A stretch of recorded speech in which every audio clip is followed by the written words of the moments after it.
Estamos con Alejandro de Álvarez, de Guardia de Hierro. Vamos a entrar de lleno a la historia de la resistencia peronista. Año 55 lo voltean a Perón, Perón en el exilio. En el 67 se genera la primera reunión de Alejandro Álvarez, que está hoy en nuestro programa, con el general Perón, y esto es lo que hablan con Perón y planifican. Os rapazes peronistas, todos... Como la conexión y la información y la inteligencia de la información en aquel entonces no era como ahora, de ningún modo.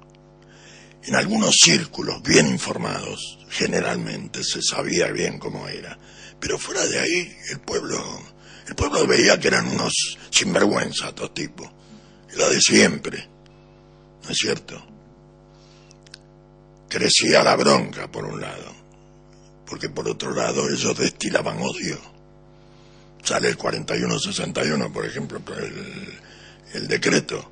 Cuénteme de qué... No se la podía nombrar a Perón, ni al peronismo, ni a Evita, ni a nadie.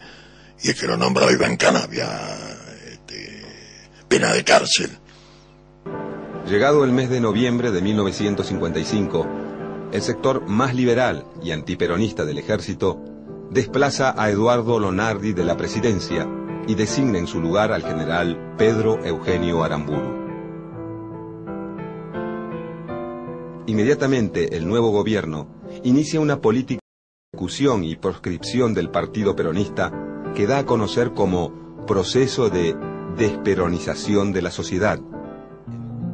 A pocos días de su asunción, el nuevo gobierno interviene en la CGT y proscribe a todos los dirigentes sindicales que hubieran ocupado cargos a partir de 1952.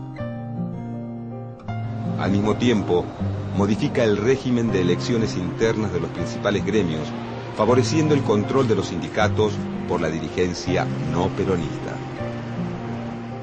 Con los principales sindicatos descabezados y sus más importantes líderes presos o en el exilio, los sectores patronales acrecientan su poder dentro de las fábricas. Muchos empresarios aprovechan esta situación para no cumplir con los convenios colectivos de trabajo y aplican severos recortes a las conquistas laborales conseguidas durante el peronismo. Al calor de la represión y el deterioro de las condiciones de trabajo, en el interior de las fábricas comienza a gestarse un movimiento obrero clandestino, que por el momento no tiene nombre, aunque sí tiene un fin muy concreto: la resistencia.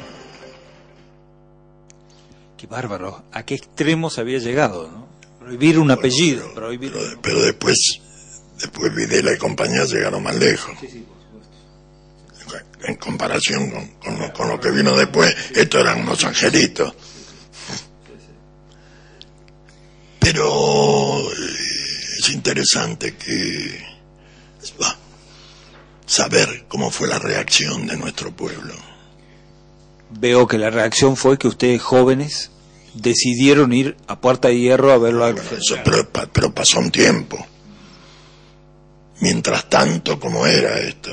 Porque eso fue 67, no te olvides. Y sí,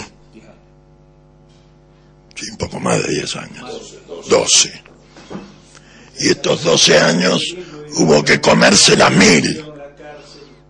Hubo que comérsela mil, la tortura, la cárcel, la persecución, la exclusión. Estábamos entrando por Puerta de Hierro.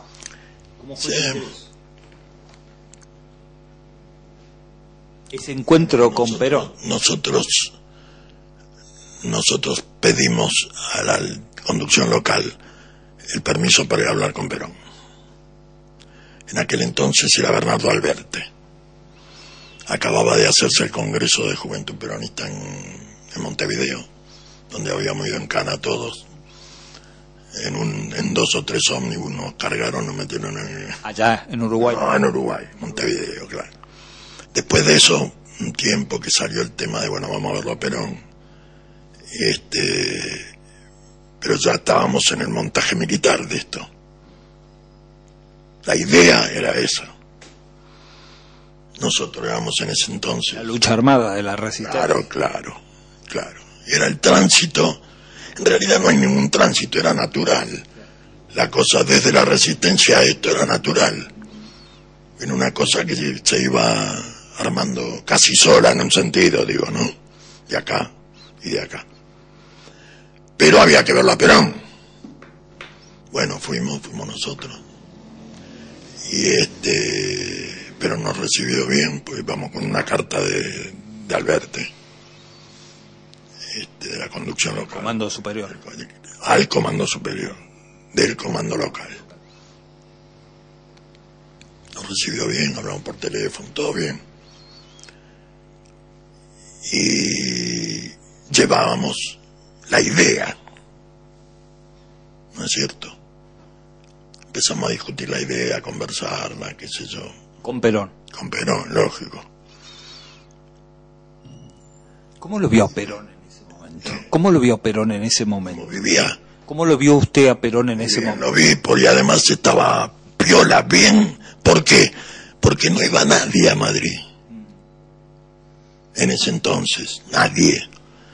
Así que teníamos todo el tiempo nosotros, tanto que nos trajimos 120 horas de grabación con Perón. La soledad del líder, ¿no? También, pero él no estaba muy disconforme con eso. Cuando venía a joder a López Rega. Dado el tiempo transcurrido, no recuerdo. Venía. ¿Cuál de los dos? No, y un día nos quiso primerear y hablar con nosotros afuera. Lo vimos en un boliche. López Rega. Sí, López Rega.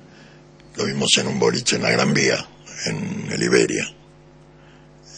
Que ya no existe.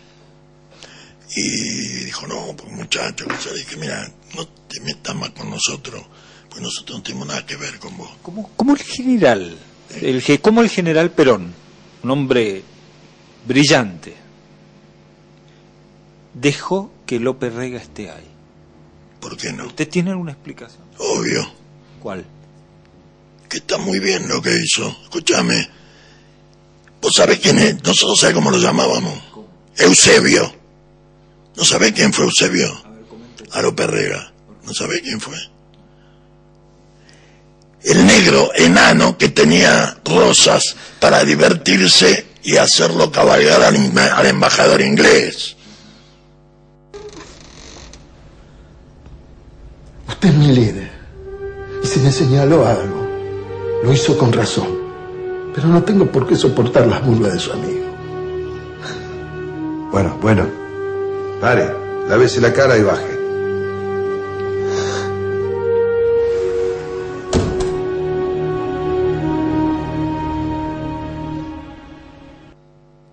¿Vos qué crees que era López Rega? Eusebio era. Pero ese Eusebio después tuvo mucho poder. Por la influencia de estar al lado de Perón, ¿no? ¿Dónde? ¿Dónde tuvo poder? Acá. Vos estás muy equivocado. Y están equivocados los que piensan eso. ¿No? El poder era de los militares, no de él. Bueno, fue utilizado. Pero, obvio. Pero Perón también lo usaba. Es lo mismo que tener esos cuchillos que tienen los malayos, que tienen la empuñadura acá, pero tienen 2 hojas. Una hoja para cada lado. Bueno, tal cual, eso es. Te hiero, pero me hiero también. ¿Cierto? López Rega era un instrumento. Y no pudo frenar la audiencia de ustedes con Perón. No, pero ¿qué va a poder, hombre? Pero como con nadie. Aquello que dice, no, López Rega no nos dejó, es porque Perón le decía a López, a ver, atiéndame a esta gente, no delante de ellos. ¿Cómo se manejaba la casa de Perón? La casa en el sentido diplomático y político de lo que significa casa. Y se manejaba con Isabel y con López. Y con Jaime. ¿Quién era Jaime? Jaime era un inspector de la policía española que estaba a cargo de la protección de Perón. Y Perón, su amigo de Perón. Y Perón conducía. Trabajaba para Perón, obvio. No, porque usted ve hay muchas películas, hay muchos documentales, muchos escritos. Documentales no. No, es cierto, documentales no, películas hechas, donde lo dejan a Perón como un títere de López Rega. Porque ellos se quedan tranquilos cuando hacen eso. Y dicen, menos mal, era así. No es que Perón era un grande, Perón era un nabo, una especie de viejito que era manejable. Cerramos acá mismo. Nos quedan más cosas, pero no hay más tiempo, ¿eh? Lástima. Vamos 2 minutos. Vamos con Puerta de Hierro. 2 minutos de la película de Laplace, Puerta de Hierro, Perón en el exilio. 2 minutos y charlamos con el director y con Julio Bárbara.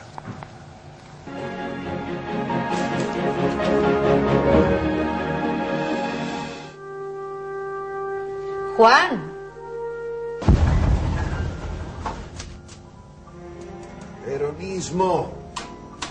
Peronismo, quiero escribir, será posible, carajo, será... ¿Qué pasa, Juan? Pasa que estos cretinos se están velando al muerto y se están probando sus zapatos. Y el muerto en cualquier momento les va a demostrar que está más vivo que nunca. Fijable, bueno, pero menos mal que está muerto, porque si no iban a aprender que no era así. Y en carne propia, como aprendieron los montoneros, cuando estos turros quisieron entrar contra Perón en la plaza, y Perón los citó en la Casa de Gobierno, en Olivos, y los esperó con las cámaras y con los micrófonos, y los destruyó. Todo aquel que se asocie con fines ilícitos configura el delito ese. Ahí nosotros vamos a pensar que eso lo justifica. No, el crimen es crimen, cualquiera sea el móvil que lo provoca. O el delito es delito, cualquiera sea el pensamiento, el sentimiento o la pasión que impulsa al criminal. Acá hay otras cosas que se juegan. No nos vamos a tirar la suerte entre gitanos. Somos políticos todos. Y sabemos que así que se juegan otros intereses. Muy bien, señores.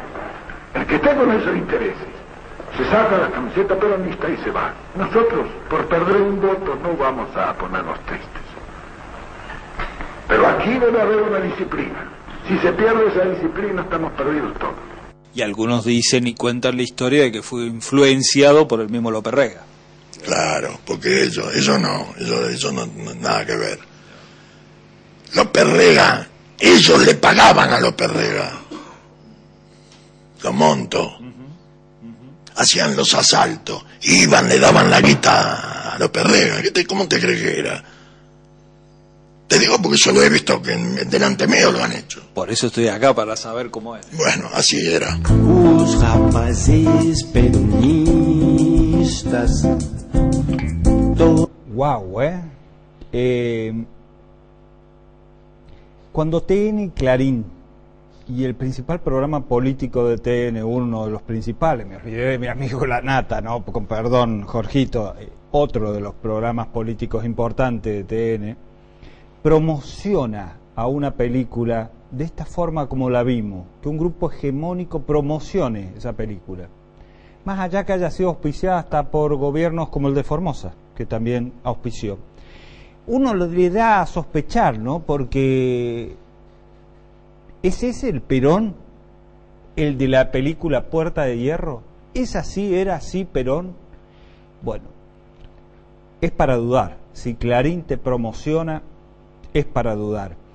También escuchábamos hablar del odio y de los grupos que voltearon a Perón, ¿no?